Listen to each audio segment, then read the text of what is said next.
one other thing that I've seen people sometimes do who are very in tune with data is, analysis paralysis. There's so much data to look at. You basically keep on looking at data and not taking an action out of it.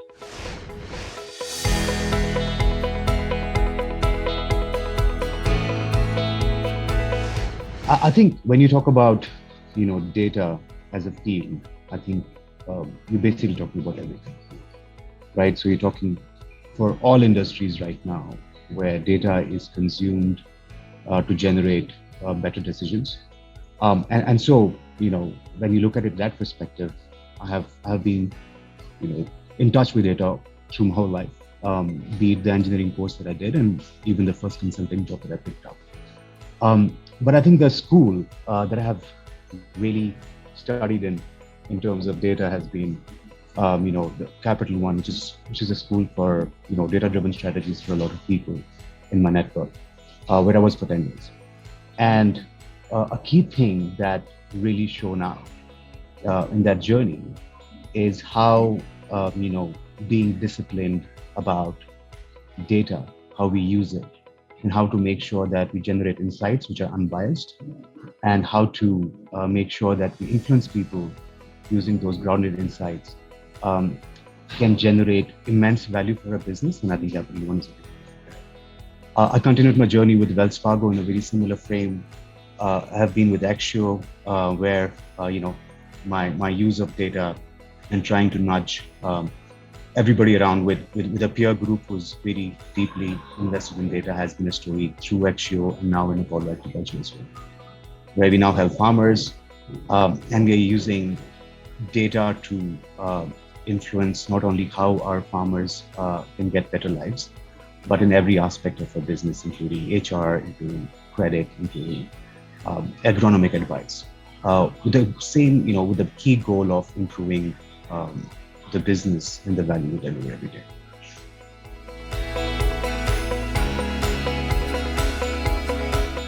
It depends on the perspective you look at it again. I mean, if you're an engineer, you look at it all the time. But even if I bring it from my current profession perspective around analytics and credit risk, it was literally my first project itself, right? Where I think the idea was to improve our efficiencies to be able to, deliver value at reduced cost.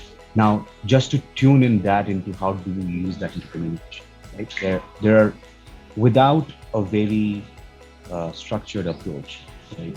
There could be multiple answers to it, and there could be multiple things.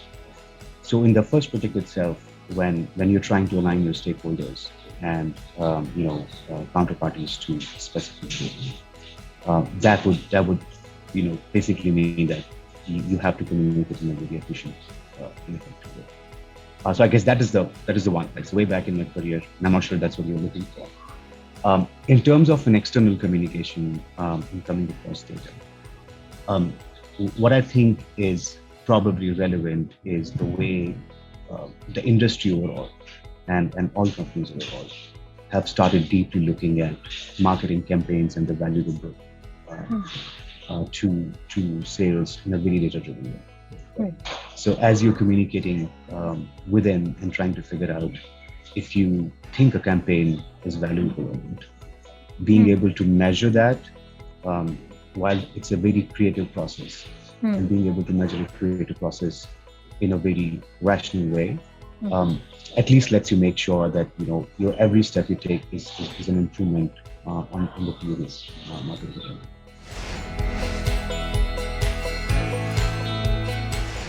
So when you talk about communication, you're talking about influencing your counterparts, or influencing another company, influencing a sale that you can make. And as a rational human being, it's very important that you communicate in a way which influences action. And data has been really powerful there. The short answer to your question is, how do I use how do I use data in communications? I think the shortest answer is like every day, because without data, your communication would lack the power and the influence it needs to. In the journey that I've taken so far, I think that's my everyday job.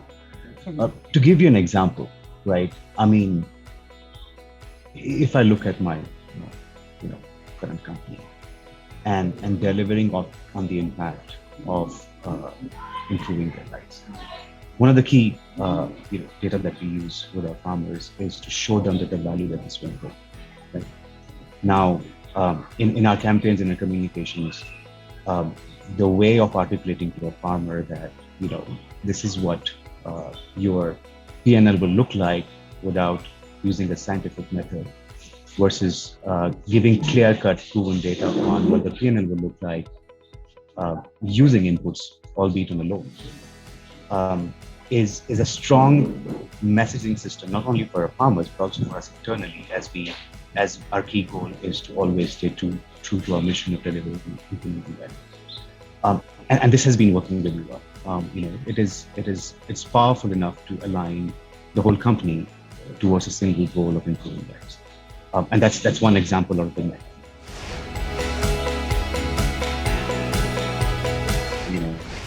The cost of acquisitions is great. The number of clicks you get is great. To me, a key metric is the conversion rate. Obviously, I'm not sure this is kind of for a branding exercise.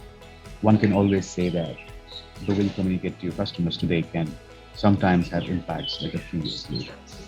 But to me, a key leading indicator, RPP, is for each message that you deliver, if it is effective, it is supposed to generate action right now in the way you want it to be, right? So more than clicks is your product users eventually. Is your outreach to your customer base converting to real business value, and at what rate? And in a way, the higher the conversion rate, the lower the CAC will be, which is the cost of acquisition. That's what I was talking about in the beginning as a key metric. Right. But that to me completes the story of how do you reach to people, and then how many people are you able to convince through digital mediums to be able to say yes, what you say makes sense and will do with you.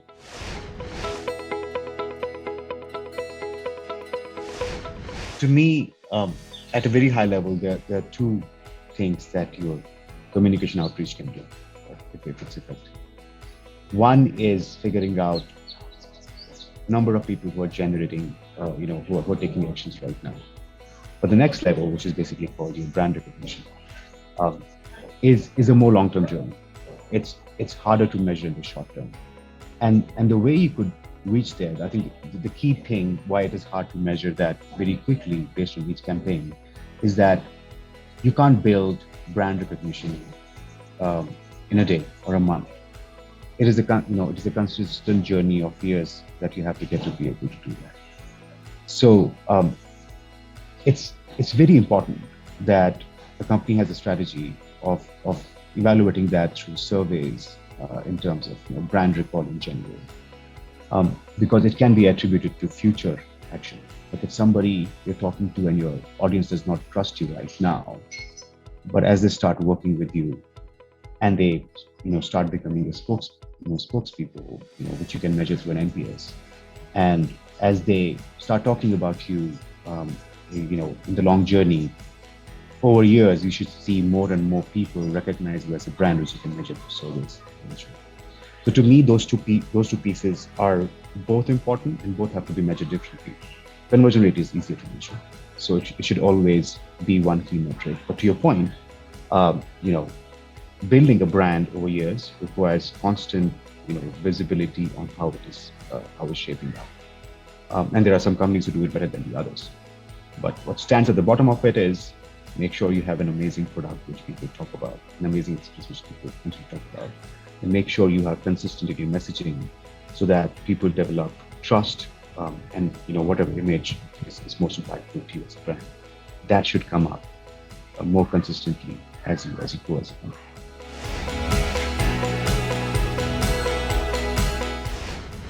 I think the biggest behavioral change, which has been consistent across geographies and across industries, has been familiarity with digital mediums of communication.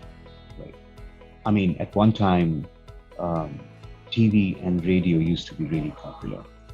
But as time is flowing, I see, you know, uh, Instagrams and TikToks having a lot deeper reach, even in rural parts of the world, than they did previously. Um, and thanks to COVID, maybe as a silver lining, as people were cooking within their homes, a lot of them got a lot of practice on living their life through digital mediums. Um, and so, to me, as we develop the ability of accurately measuring what each customer needs when, um, we will also have a developer ability to react to that, right? In terms of messaging, in terms of like, it's not only about reaching out to the people, it's about reaching out to your audience at the right time. And thanks to um, more people being digitally present, you know, companies will get better insights into when they're interacting with you as a company and what are they looking for when. And using machine learning and AI, that is something you can start predicting. Obviously, there's a huge um, ethical, open discussion to it on how deeply and at what aggregated level those decisions have to be taken. But one thing that is consistent is we as humanity in general are getting more attuned to expecting companies to be able to use data effectively to reach out to us at the right time. If I need something now, I should be serviced right now, and that I think is the biggest change. Like we have gone from a place where it took a few weeks to deliver stuff to a place where now companies are pushing each other to do it in 10 minutes. And I think a lot of that will happen across all industries, and making decisions which are not generic, but really customized to each individual as much as is ethically, um, you know, um, possible. It is something that everybody will start expecting. The biggest advice that I can give is being grounded in foundational principles, right? Um, I have seen this often as people start developing their career, and it's not about tools, it's not about how hard you work. It's sometimes about mindset. Um, a traditional mindset of taking actions in leaps of faith using anecdotal evidence, like for example, like if one creative person thought that an action could be useful, is that enough data for you to generalize it for everybody? So what I'm trying to say is, humans are biased. We tend to take decisions based on data which align with what we think is right already.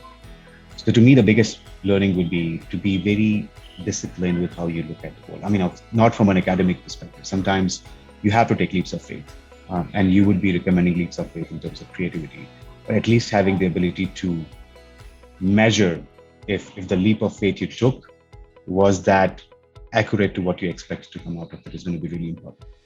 And obviously, right, one other thing that I've seen people sometimes do who are very in tune with data is, analysis paralysis. There's so much data to look at. You basically keep on looking at data and not taking an action out of it. So the key piece is to know where you want to invest your time. And doing an 80-20, right? 80% of the value comes from 20% of your effort, and making sure you put it in place. I think these two things together are really powerful for any person. Because sometimes it's not about 100% accuracy, it's about generating real value. So while you are disciplined in terms of understanding of data and making sure the way you read data and generate insights is not biased, you also have to acknowledge that real life sometimes needs speed, and it might need you to take leaps of faith, but you should ideally have ways of measuring at the tail end if the leaps of faith you take are right or not.